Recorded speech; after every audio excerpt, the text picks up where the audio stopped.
They're pretty cute when they're tiny. Southwest Florida is home to a lot of fun, cute, and interesting animals, and a great place to learn about them is the Peace River Wildlife Center, and that is where you will also find the Executive Director, Robin Jenkins. Good morning. Good morning, Holly. Thank so you. you brought two little, there's two. There's one, Robin's got one, there's one here in there who's a little bit more camera shy, but little rats.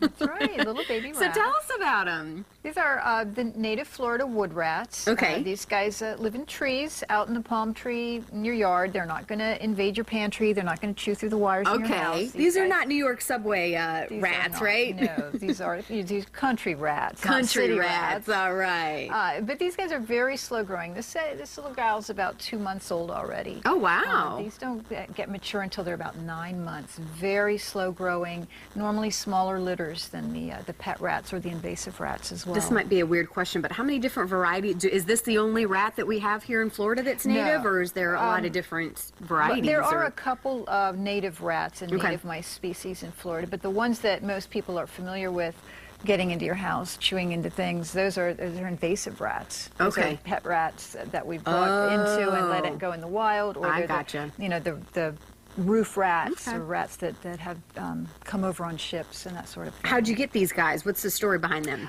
Normally when people are trimming palm trees, the old dead boots or fronds, they'll cut the nest down. Oh, gotcha. Mom scoots out, and then the babies are left behind. Is that the thing to do? What happens if you find some of these? And is it rats baby season? I mean, is it pretty common to see in this time of year? Pretty much year round. Okay. Rats and rabbits are about the only babies we're seeing right now. Okay. But yeah, I mean, if you do disrupt a nest of anything, ideally if you can just leave it there, leave it alone. Which is hard to do. I know we like to save and come to the rescue. Yeah, but you know, these guys do fairly well when they're a little bit older. When they're very young, you know, the teeny tiny little pinkies, you know, they're very hard to raise. Is the best thing to do is to call you guys too when you just don't know? Absolutely. If you're not sure what you've found, because when they're tiny, you can't tell. Are they rats? Are they squirrels? It's hard to tell even.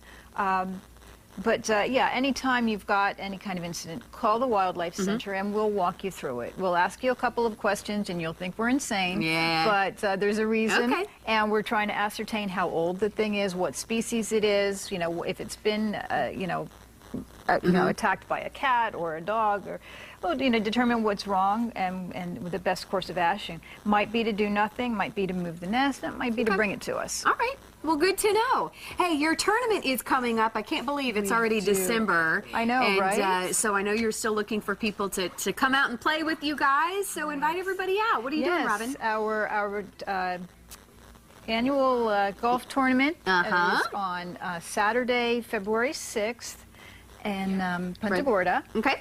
And we are looking for players. We have a few slots left. We did fill up pretty early last year, so if anyone's interested in playing, they need to get in touch with us and reserve your spaces. All right, and it's really just to have fun and raise, you know, some money for you guys. And again, because you don't get money from it. I mean, you really rely on volunteers and donations. Absolutely. Yeah, we don't get any federal or state funding.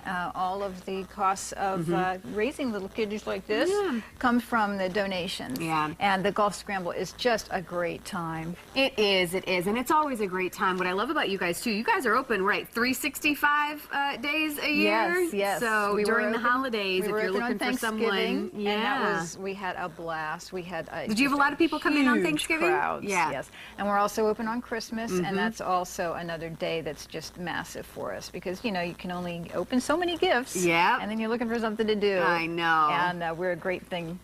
Well, Robin, we love what you do for all these animals here in Southwest Florida. Thank you for always bringing in interesting and fun animals for us to learn about. And hopefully, will they be able to be released back in the wild, do you think? Yeah, definitely. Yeah, they're starting to get, you know, she's still a little bit friendly. Her brother's already gone wild. Okay, so he's still in there. He's doing good. I think so. Thank you, Robin. Thank you, Robin. Might be running around here now. We'll send it over to Linda. Very cute. It's designed